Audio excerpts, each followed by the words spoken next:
Hello, everybody. Welcome to a new episode of the Dissenter. I'm your host, Ricardo Lopes, and today I have a repeat guest with me, Dr. David Benatar. He is professor of philosophy at the University of Cape Town in South Africa.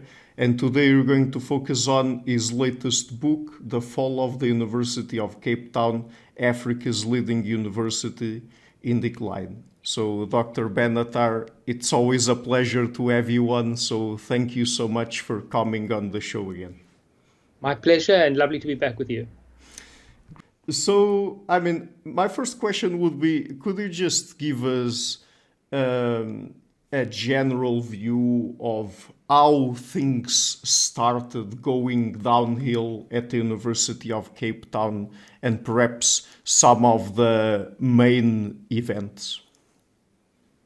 It's always hard to pinpoint exactly where a change like this occurs.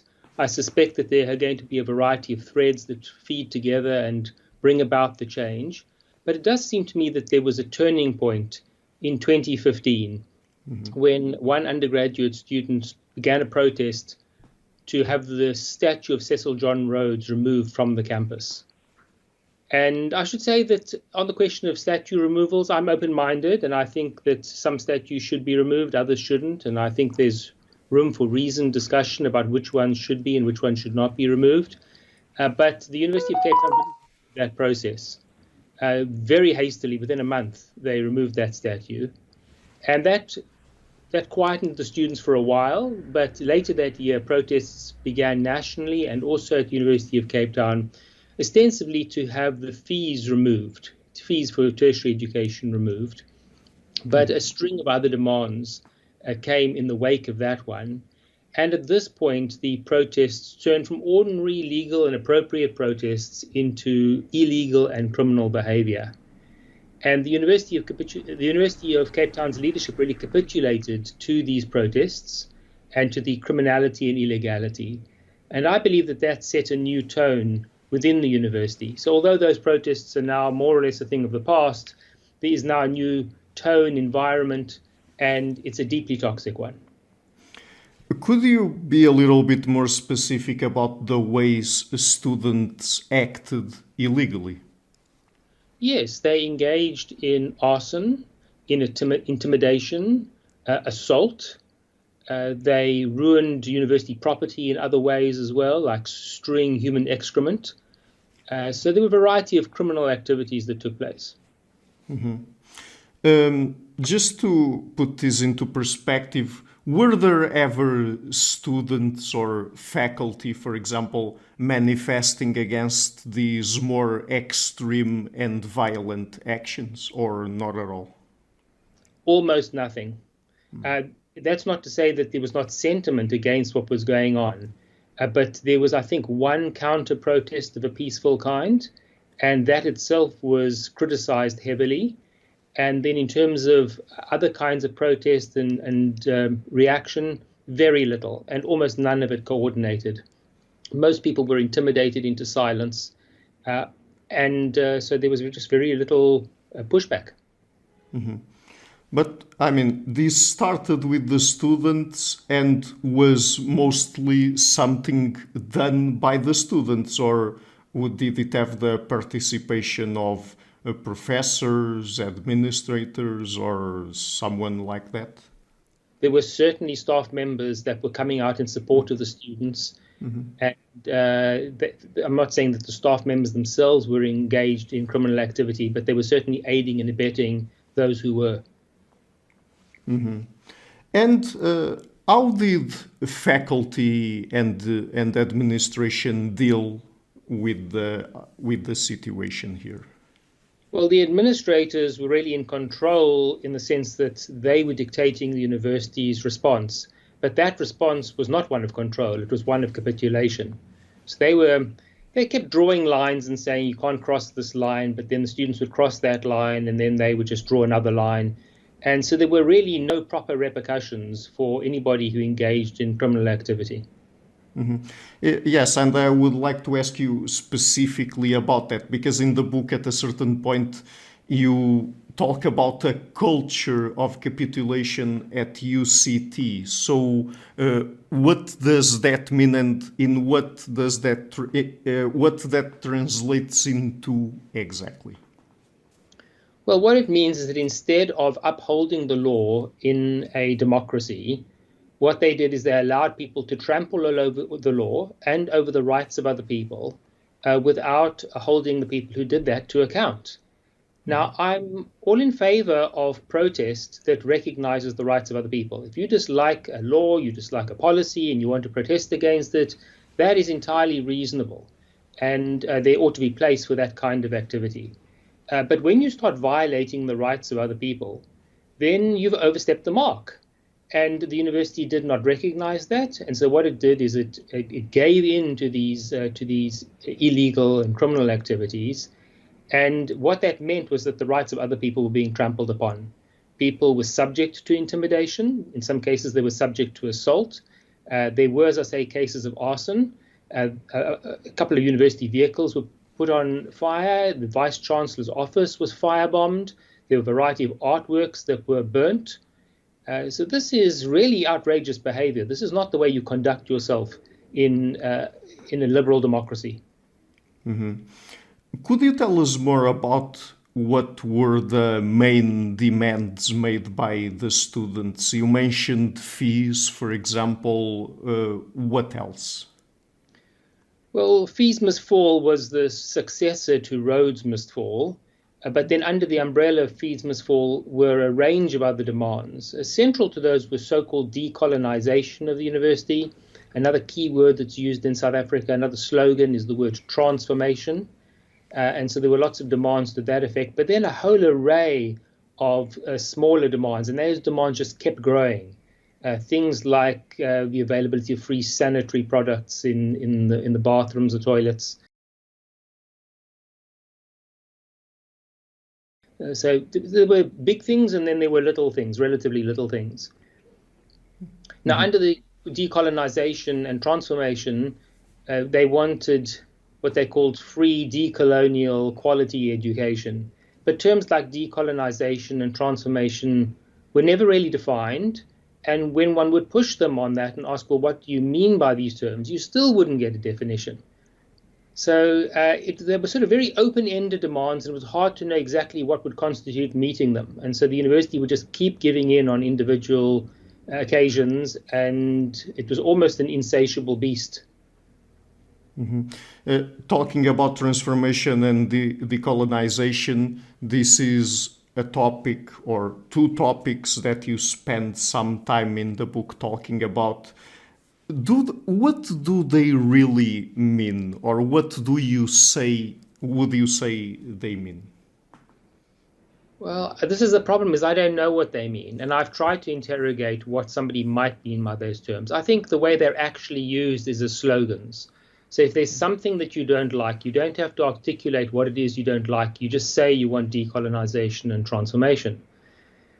Now, I mean, there are a range of things that have gone under the name of decolonization. So people say they want the curriculum changed. But how do you want the curriculum changed, and in what ways? One of the examples that I give in the book, and you can actually view this on YouTube, is a student who wanted to decolonize science. And what that meant, she said, was getting rid of ideas like gravity, which she took to be Western constructs, and that we now create science from the ground up in an African way. Now, is that really what you mean by decolonization? If that's what you mean by decolonization, you may as well close down the university as an act of decolonization. I'm sure it's not the case that everybody had as extreme a view as that. But I think if you are going to be calling for things like decolonization and transformation, then you need to be clear about what you mean by those terms, so we know what it is that we are asked to be doing. Mm-hmm. In terms of the demands made by the students in general, do you think that at least some of them would have been legitimate or could have been legitimate demands if they had been done through some other means? Well, there's a difference between a legitimate demand and a reasonable demand. In other words, if you are espousing a view and you're calling for particular action and you're doing it within the confines of the law in a liberal democracy. I'm not speaking now about societies where you can't bring about change through democratic and liberal means, but in a liberal democracy, which is what we substantially still are, if you are going to not bring about your change through the means that are available to you, and you're going to engage in illegality, then there's something sort of illegitimate about your actual means. Now, that's different from the substance of what you're asking for. And I think that if you're going to ask for something, then you need to be able to articulate what it is that you're asking for, and then we can engage in a process of evaluation. And so one of the things that's very frustrating for me is that was never really articulated. So, for example, in the case of the removal of artworks, one of the objections to the artworks was that, taken as a whole, they represented Africans, black Africans, in a kind of demeaning way. That was the argument that was made. But if you look at the artworks that were actually removed, they include many that don't fit into that categorization. In fact, if anything, they were laudatory. One example was a photograph of Nelson Mandela sitting with his feet up in a plush environment, looked like his home, and reading the Sunday newspaper. Now, there's nothing demeaning about that photograph. He was clearly, you can see from his facial expression, this wasn't a candid picture taken of him that he was unaware of. This was a picture that he had obviously posed for or was clearly aware of. There's nothing demeaning about that photograph, and yet it was removed from the walls.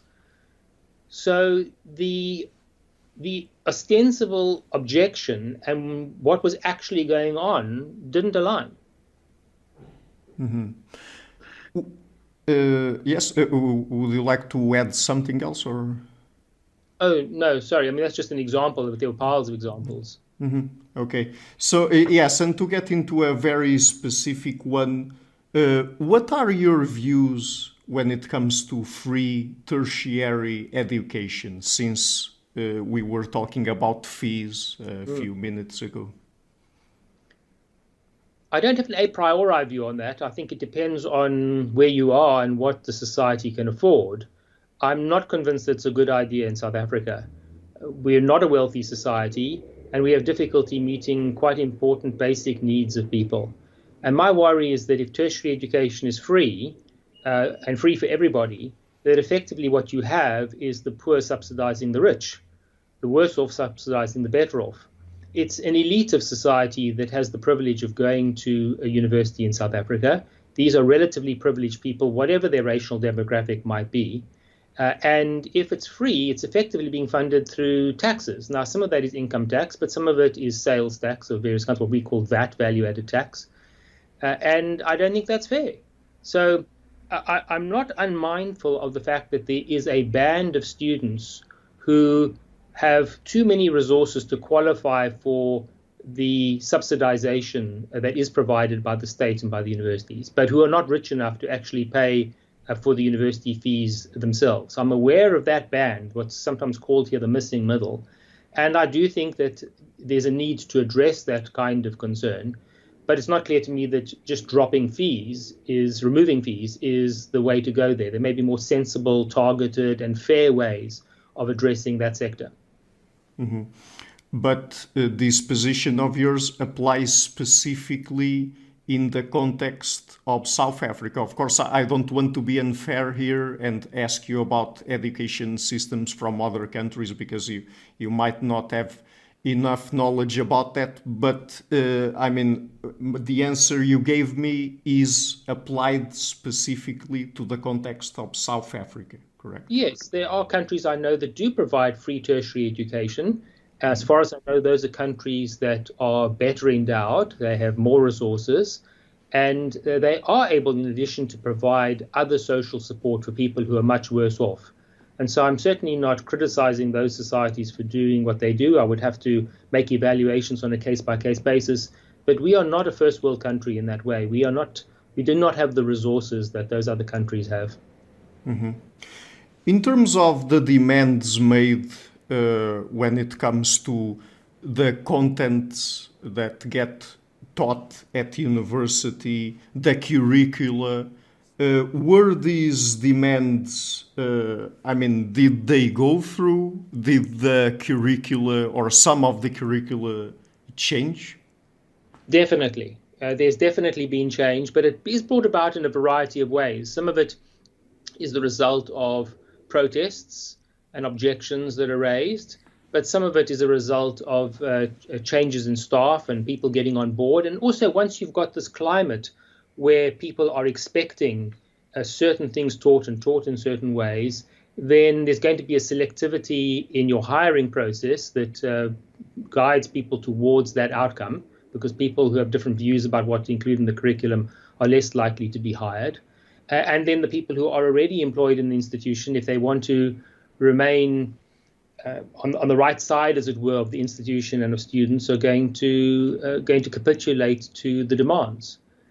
So again, to emphasize, I'm not opposed to reconsidering curricula and thinking about ways in which they can be improved, but I would like to see that brought about via a rational process of deliberation, rather than people making these changes under the threats of various kinds.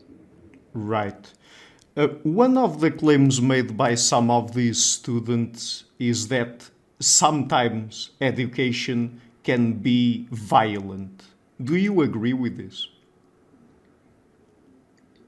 Are you making an observation that they're claiming that a particular curriculum could be violent? Yes. Yes. Yes, I've heard that argument. I think this is one of the ways in which this word violence is misused. And in fact, there are great ironies here, because they describe curricula and ideas that they don't like as violent, and they want to object to those. But they're not really violent. They're not violent in any conventional sense of the word violence. Whereas the activities that we engaged in to protest this were, in fact, literally violent. People were assaulted. Things were burnt. So this is actual violence that's taking place as a response to what at the very most is metaphorical violence, but may not be violence at all. And so this is, I think, one of the dangers of using words like that inaccurately and inappropriately, is once you describe an idea you don't like as a violent idea, well, that now is going to be invoked as part of a justification for your returning in kind with actual violence. I think we need to be careful in how we use words, because things do rest on words and on their meanings. Mm-hmm. So just one more question about the effects on curricula at UCT. Has this had an effect on how philosophy specifically is taught there? Yes, it has. People are clearly feeling under pressure to revise the curriculum in the way that looks more trendy given the current views. Getting into a more general question, what would you say is the role of universities? Because I think this is one of the questions that comes to the forefront when we're discussing specifically the case of UCT and perhaps other universities around the globe where these kinds of demands have been made. Well, I think that universities are fundamentally places of research and teaching. So scholars are meant to be engaging in research in their disciplinary areas, sometimes collaborating with people in other disciplines as well, but that's all the research area. And then they're engaged in teaching a new generation of scholars, but also people who will enter the society more generally and perform a range of activities there, some professional activities, some other activities. And central to both these, both to teaching and to research, are a range of virtues, and they include things like open-mindedness to different ideas, the use of reason and evidence for reaching conclusions. There are principles like freedom of expression, which are essential, because if certain ideas are closed down before they can even be discussed, then you may be passing up the opportunity to gain some knowledge that you wouldn't otherwise have gained. And so I think that these are really the central principles and activities of a university. Mm-hmm. Related to that, how important would you say, and also perhaps how would you define define academic freedom? Well, there are a variety of ways of understanding academic freedom. The interesting thing is that during the apartheid era, an influential vice chancellor and principal of the University of Cape Town, T.B. Davey, understood academic freedom as the freedom of the university to decide who would teach, who would be taught, what would be taught, and how it would be taught. Now, obviously, he was working with an environment in which the threats to academic freedom were coming from outside the university, from the state. The state was seeking to impose racial segregation on the university to determine the race of students who could attend particular universities, the race of the people who could teach, putting pressure on what may be taught. And Dr. Davey was resisting that. I think that that conception of academic freedom has certain merits within that environment where you are looking at external threats. But we're living in a somewhat changed environment now. It's not that there are no threats from the state. I think there are threats from the state, but there are also internal threats to academic freedom. And so sometimes what goes on is you get some sectors of the university that are putting pressure on other sectors of the university to teach things in a certain way or to teach certain things. And I think that can be problematic. Not all the threats to academic freedom are going to come from outside. Now, freedom of expression is often confused with academic freedom, and I do think that freedom of expression is one component of academic freedom, but it's not the only component. There are other features as well. One feature can be the institutional freedom from interference without the universities. That's not so much about just the expression of ideas, but things like who's going to teach and who's going to be taught. Decisions about admissions and appointments, those shouldn't be subject to state interference. Mm-hmm. What do you mean in the book by a culture of weaponized fragility? Well, this is a phenomenon, I think, which is not known only here. There's been lots of talk about this at universities around the world, although I suspect that it's much greater in many ways at UCT and in South Africa more generally, given some features that are unique to this country. But the general idea is that people make out as though they are victims, and then they use that so-called victim status as a cudgel in order to actually victimize other people. And often the form of victimization of others is much more intense and much more significant than the purported forms of victimization to which they claim they're being subjected. So we've had many examples of this around the world, but they, I think, particularly intense in South Africa because the group of people that is claiming to be the victims in post-apartheid South Africa is a majority, not a minority. Mm-hmm. So looking across the globe, and particularly in North America and the UK, for example, I've heard of many cases of university professors getting, to use the term people are using now, cancelled by people that have a left-leaning orientation. How would you characterize politically this movement at UCT? Is it also coming from the left or from the right or somewhere in between? Definitely from the left. Mm-hmm. Definitely from the left. And one of the things about South Africa is that there's no counterweight to that in the broader society. So in other countries, you will often have this repressive, regressive left, but there's a counterweight in the broader society. Now, let me clarify that I don't always think that the nature of that counterweight is appropriate. So in the United States, for example, where you have Republicans trying to clamp down on what books may be included in school libraries and included in the curriculum, I think these are just interferences with academic freedom and freedom of expression, and they're an undue and inappropriate counterweight. But there is, at the national level, some counterweight. Here, there's none of that. The dominant view is this regressive left view.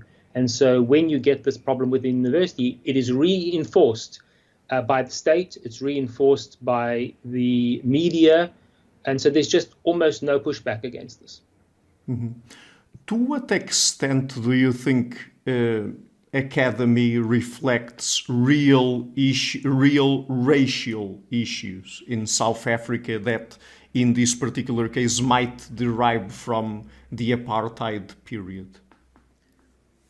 Well, if the evidence is anything to go by, it is not reflective of the broader society. So there was a very interesting study that I referred to in the book, conducted by the Institute of Race Relations.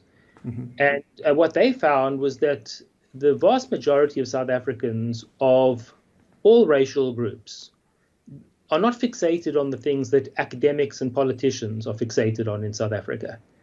So if you were to look at the discourse that goes on in UCT, you would assume that racism is a massive problem. Anti-black racism is a massive problem. But that's not the view that most South Africans have, at least according to this study that was done. So politicians, particularly from the left, are making those accusations. Academics are making those accusations, ironically, in institutions that have been progressive to a much greater extent than the broader society for decades, even before the demise of apartheid. And so I think they're out of step in a way with the rest of the country. But that's not to underestimate the influence that politicians and academics can have on national discourse and what they might do if the circumstances were right, as it were, for a conflagration. Mm-hmm. This might be a hard question to answer, but do you have any idea or any guess as to if what motivates these people comes purely from ideology, or if it also serves particular political and even in some cases perhaps personal interests? Yes, it is hard to know for sure because one has to sort of get into the minds of people. But if one tries to read their minds off their behavior and the circumstances in which they're behaving, then I do think that it is a conglomeration of features, including the sorts of ones that you've mentioned. So I think ideology does play a role. But I also think that when you've got a dominant narrative, then it's easy for people to fall into that narrative. So let's imagine you're having a difficult time and everybody's telling you how racist the institution is. Well, you're going to be more likely, even if you're not ideologically driven, to attribute your hardships to the purported racism of the institution, rather than to thinking that this may just be a feature of the world, that life is tough and the world is a hard place and things don't always go one's way. And sometimes one has a measure of responsibility for that and sometimes one doesn't. But that it's not going to be readily and shouldn't be readily attributable to racism. But you're going to fall into that way of thinking. And then I think there are cases where it's just really expedient for somebody to do so. If you don't get your promotion or you don't get admitted to, let's say, a postgraduate program, or you don't get what we call a DP, a duly performed certificate, if you can just blame that on racism, then you remove your own shortcomings from the equation, as it were, and you put the blame on somebody else. That can be very convenient. And when there's a great deal of susceptibility to those accusations, you could actually get your way if you level an accusation of that kind. And so they're going to often be very powerful, personal, motivating reasons for why you would resort to those kinds of accusations and claims. Mm-hmm. Do you have affirmative action or something of the kind in South Africa? We have what's being called the most aggressive affirmative action program in the world, both in terms of the strength of the racial preferences, but also because they are in favor of the majority of the country, majority of people in the country. And so the result of that is a very, very aggressive affirmative action program, part of it legislated nationally, and then also driven by other areas, like within the university. When we speak about affirmative action here, people should not have in mind what's going on, let's say, in the United States or the United Kingdom or places of that kind. We have affirmative action on steroids over here. The sorts of things that go on in South Africa would, many of them, be illegal under US law. Some of them I even suspect are illegal under South African law, but they fly underneath the radar. Mm-hmm. And what are the specific groups favored and targeted by affirmative action? Well, it's primarily racial. So South Africa, during the apartheid era, had this four-part racial classification, which was African black or black. Sometimes these terms are used interchangeably or differently, colored, either Indian or Asian, and then white. And the bizarre thing in the post-apartheid period is that these categories have survived and that they continue to be used. But there is also some affirmative action on the basis of sex. And one of the oddities is that, at least in some circumstances, so-called white females are going to have the same advantage as people who fall into the category of black or African. So you get those kinds of oddities. And then there's also some affirmative action for other groups like the disabled, but that's much less marked and noticeable. Mm-hmm. What are your general views about affirmative action in terms of its morality, for instance? I'm not sure I can do justice to my views in the short time we have available here, but let me say that there are some forms of affirmative action that I am entirely in favor of. I am in favor of rectifying injustice. So if there's somebody who has been dealt an unjust blow and we can rectify that, I think we need to do that. As that manifests, let's say, in the tertiary education sector, I would say that, let's imagine you've got two students, one that comes from an impoverished school and one that comes from a very privileged school. And the student who comes from the impoverished school has slightly lower marks, grades in the language of the United States, than the student who comes from the wealthier school. Then I don't think we should just be looking at the fact that the one student has higher marks and the other one lower marks, because the student with the lower marks is working in an underprivileged, disadvantaged environment, and the results that that student achieved in that environment may well indicate as good, if not greater ability than the student with slightly higher marks from the privileged school. And so if you had a form of affirmative action that gave some advantage to people who are socioeconomically and educationally disadvantaged, then I would say that is not only appropriate, but actually desirable and something that we should engage in. But that's not the way it works here. Sometimes they pretend that there's an aspect of that going on. But what's really going on is privileging people on the basis primarily of their race. And what you get here is the oddity that blacks, and I'm using all these racial categories in scare quotes, that blacks who come from highly privileged backgrounds, parents who are professionals or politicians who've gone to good schools, are gaining advantage through affirmative action processes on the grounds of their race, even though they're not in fact disadvantaged. Now, that's just naked racial preference. There's not a rectification of injustice here. There's not a rectification of prior disadvantage. And I think that kind of action is inappropriate. So that's a very brief kind of summary. Obviously, I've got much more to say about that, and I've said more in the book and elsewhere about it. So I'm not categorically opposed, but I am opposed to favoring merely on the basis of a person's race or their sex. Mm-hmm.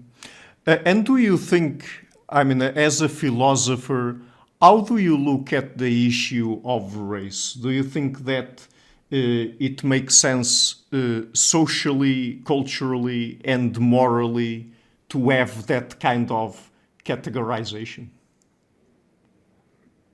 I worry about these concepts because I think they are inherently very dangerous ones. We've seen how dangerous they've been in the past, and I think that they are dangerous for the future as well. So I understand that there may be circumstances in which people might want to self-identify in these ways.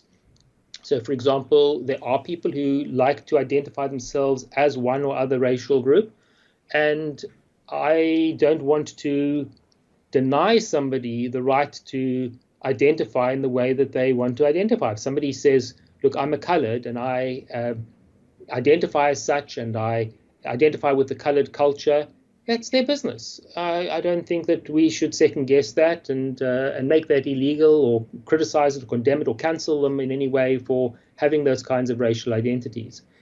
But I do think it's very dangerous when the state wants to start using categories of that kind in order to apportion benefits or disadvantages, as the case may be. But again, let me emphasize, this is not an insensitivity to past injustice. I think that where we can rectify past injustice, we should, but that needs to be done not on the basis of people's race. That is too blunt an instrument for determining who is and isn't disadvantaged. We need other markers of that, and I think there are other markers we could be using. Could you tell us what could be some of those other markers? Yeah, I mean, if you're speaking about admissions to university, then the school that you went to. These schools can be graded, as it were, into various bands of privilege. And what you might do is have a formula whereby marks that are lower from a less privileged school get weighted up, as it were, that there'd be a weighting in favor of them. And then you'll be giving some advantage. Now notice that the worst off people educationally are not people who are candidates for tertiary education, and they're not currently candidates for tertiary education. And one of the problems in South Africa is that the primary and secondary education has actually deteriorated in quality since the end of apartheid. I'm speaking about in the state schools, not the other schools, and more especially the underprivileged state schools. So the state has not been delivering here in providing education at the primary and the secondary level. Most children don't finish with a matriculation. Those that do don't get a university qualification, a university entry matriculation, so they're not eligible for entering into university. And there's really nothing that universities can do to rectify that injustice. That's an injustice upstream in the society, and one which the society needs to fix. But the interesting thing is, not only has it not fixed it, it's actually made it worse. Mm-hmm. So the things that have been happening at UCT, would you say that they fall under the rubric of what has been termed in other countries like the United States cancel culture? Well, cancel culture, I think, is an element of what's happening more broadly. It's not just cancel culture. There are some people who have been cancelled, but there are many more people who would be cancelled if they were to not be as compliant as they are. So one of the worries is that when you've got some examples of people being cancelled, and there are, beyond that, threats of violence and intimidation, then people begin to comply, and that too is worrying. There's a kind of chilling effect, as it were, what's often called a chilling effect. Somebody's made an example of, and then a lot of other people learn a lesson about what to do and what not to do. Mm-hmm. So this movement seems, and we've been talking about that here, seems to be focused very much on race. But would you say that if, for example, or are there examples of this, if a black person holds the so-called wrong views, she will also be condemned for that? Absolutely. There's certainly examples of that. And that's why I've been at pains in many fora to say that I don't believe that this is a question of black and white, as it were. This is not a question of an interracial conflict. What this is an ideological conflict of some kind. And certainly people who are identified or who identify themselves as black have been on the receiving end of appalling treatment when they've either resisted the ideologically dominant view or where they've been insufficiently compliant with it. So at one of the meetings of the alumni, there was an alumna who was referred to by a racial epithet. And that's because she was espousing a liberal view rather than this kind of woke ideological view.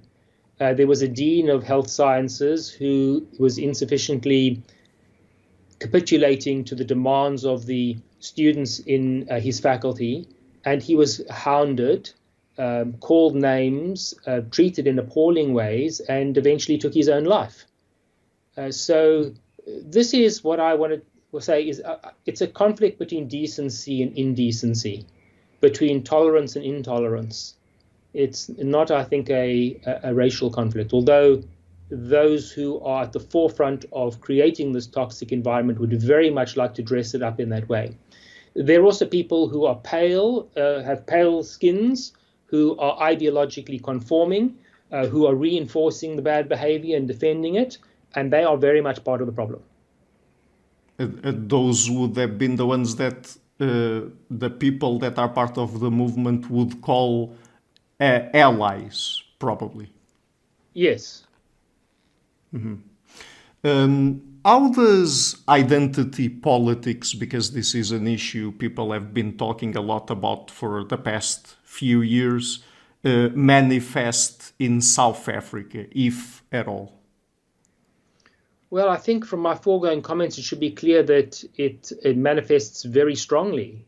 The sad thing is that these identities that were state-enforced during the apartheid era have really endured well into the post-apartheid era. Now, it is true that at the state level, there is no enforced racial categorization. In other words, the state doesn't come in and racially classify you. But what the state is doing is relying very heavily on ongoing self-identification, self-classification. So it's actually encouraging that.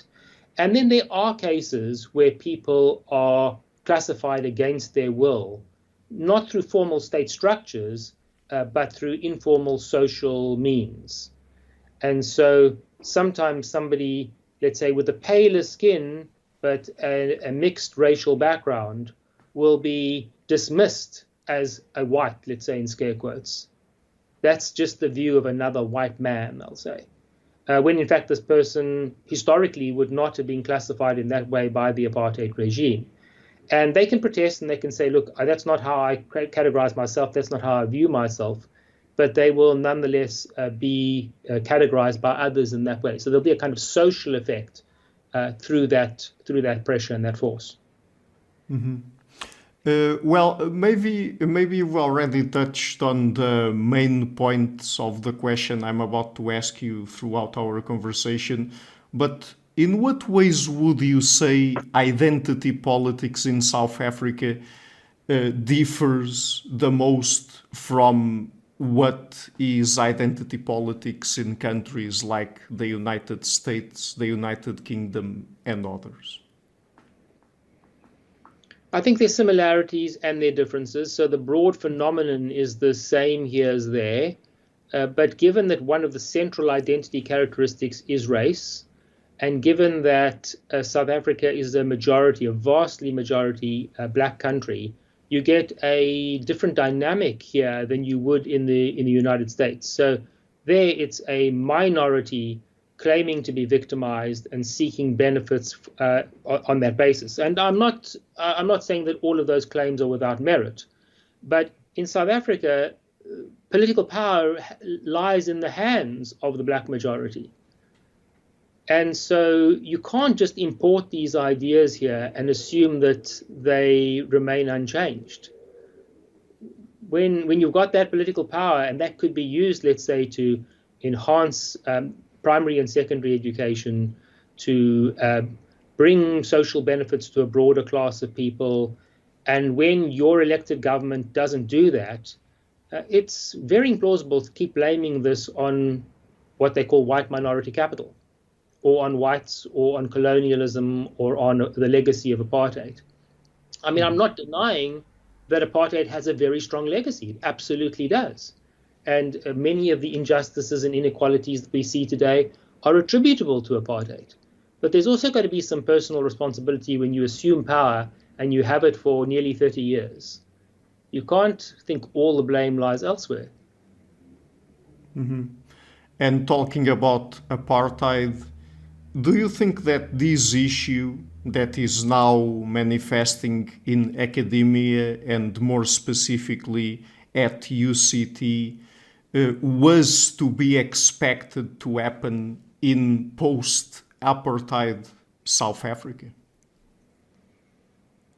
Hard to know that. I think it did depend in part on what would happen in the post-apartheid years. So I think that if things had got much better than they have in fact become, then some of the impetus for this would have gone. But at the same time, as we've discussed earlier, some of the impetus is really just Machiavellian. It's a means of attaining goals you want to attain. And so there would nonetheless be incentives, I think, even if things had gone as well as they could have gone, to level complaints of this kind. Mm-hmm. And do you think, perhaps this is sort of a variation of the question, but to be a little bit more specific, do you think that South Africa, because of its particular history with race and racial politics, is especially prone to this kind of problems?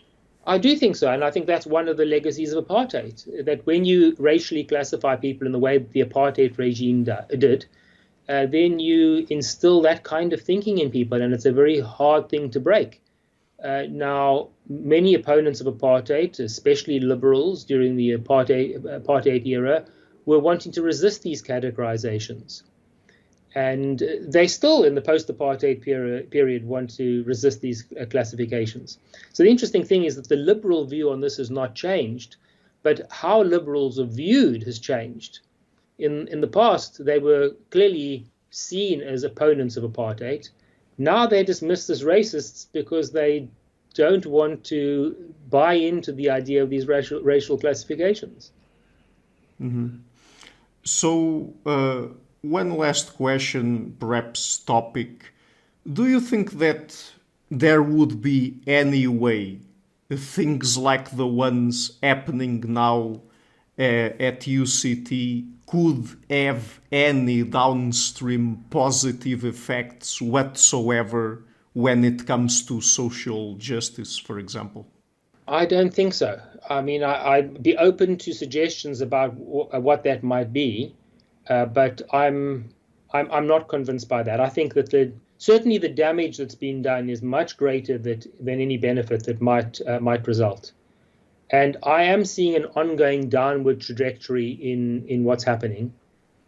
I do not think that the future is going to be a good one, but I can't be certain either. And so I have to see how this unfolds. But if I were a betting person, I would not be betting favorably here. Mm-hmm.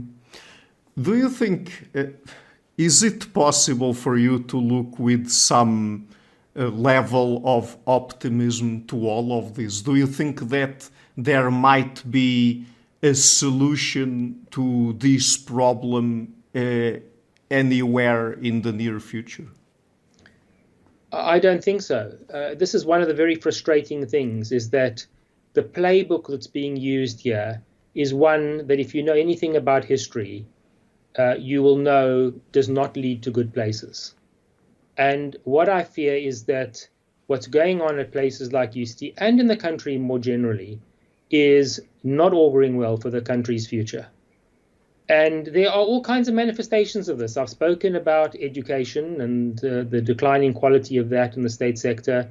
There's been massive corruption in South Africa over the last nearly 30 years. There was, of course, corruption before that as well, but in the post-apartheid era, we've not been relieved of that. The energy supplier is failing horribly. We have power outages that last for 2.5 hours at a time, sometimes multiple times a day. The country is failing in very manifest ways. And the terrible thing is I could see this coming. I can see where it's heading. I can tell you what we need to do to avoid it. But no matter how much you talk about what needs to be done to avoid it, you're dismissed. And so I think the question now is for this to play out, and then we will be able to look in retrospect and see whether things become as bad as I fear they're going to become. So at least for the time being, you think that if anything, things will get worse? That's my sense. Mm-hmm. Very well.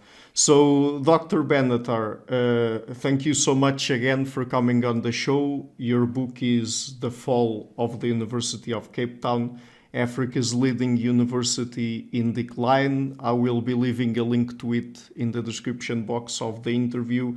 And just before we go, and also as a form of thanks to you, let me just say that I have a profound admiration for your work. I think you're one of the most courageous people out there, intellectually speaking, and you're certainly one of the people I respect the most intellectually. So thank you again so much for giving me the time to talk with you again.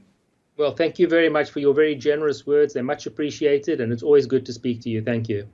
Hi guys, thank you for watching this interview until the end. If you like what I'm doing, please share it, leave a like, hit the subscription button, all of those things you already know.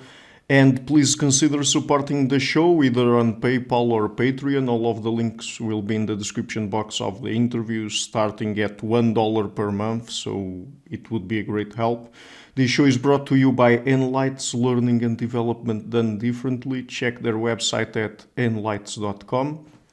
I would also like to give a huge thank you to my main patrons and PayPal supporters, Karen Litzke and Blanchett, Pererga Larson, Lau Guerrero, Francis Ford, Hans Frederick Sunder, Ricardo Vladimiro, Greg Healy, Adam Castle, Olaf Alex, Jonathan Wiesel, Jacob Klinkby, Matthew Whittingbird, Arno Wolf, Tim Hollis, Eric Alenia, John Connors, Paulina Barron, Philip Force Connolly, Jerry Mueller, Herbert Gintis, Rutger Vosbo, Weingard, Rebecca Newberger Goldstein, Dan Demetrio, Robert Windager, Rui Narcio, Arthur Coe, Zup, Marco Neves, Colin Holbrook, Susan Pinker, Bernardo Seixas, Pablo Santurbano, Simon Colombo, Jorge Espinha, Phil Kavanagh, Mark Blythe, Roberto Inguanzo, Michael Stormir, Eric Neumann, Samuel Andreev, Tiago Nunes, Bernard Ugni, Alexander Dunbauer, Fergal Cusson, Evan Bodrenko, Al Herzog, Don Ross, Jonathan Librant, Oslam Bullitt, Nathan Nguyen, Stanton T, Samuel Correa, Eric Hines, Mark Smith, J.W., João Eira, Tom Hummel, David Sloan Wilson, Yacila Dez Araújo, Eden Solon, Romain Roach, Dmitry Grigoriev, Diego Londonio Correa, Tom Roth, Yannick Punter, Adana Rusmani, Charlotte Bliss, Nicole Barbaro, Adam Hunt, Pavel Ostazewski, Nelek Bach, Catherine and Patrick Tobin, Al Ortiz, Guy Madison, Gary G. Hellman, João Linhares, Lida Cosmidis, Sam Afzal, Adrian Yegi, Nick Golden, Paulo Tolentino, João Barbosa, Jules Price, Edward Hall, Edin Bronner, Franca Bortolotti, Gabriel Pons Cortez, Ursula Litzke, Denise Cook, Scott, Zachary Fish, Tim Duffy and Trader in NYC. My producers Izar Webb, Jim Frank, Lucas Stafiniak, Ian Gilligan, Luis Caetano, Tom Van Nagdam, Curtis Dixon, João Linhares, Benedict Mueller, Vega Guidi, Sardus France, Thomas Trumbull, and Nuno Welder. And my executive producers Michel Rugieski, Rosie, James Pratt, Matthew Lavender, Sergio Codriano, and Bogdan Kanivets. Thank you for all.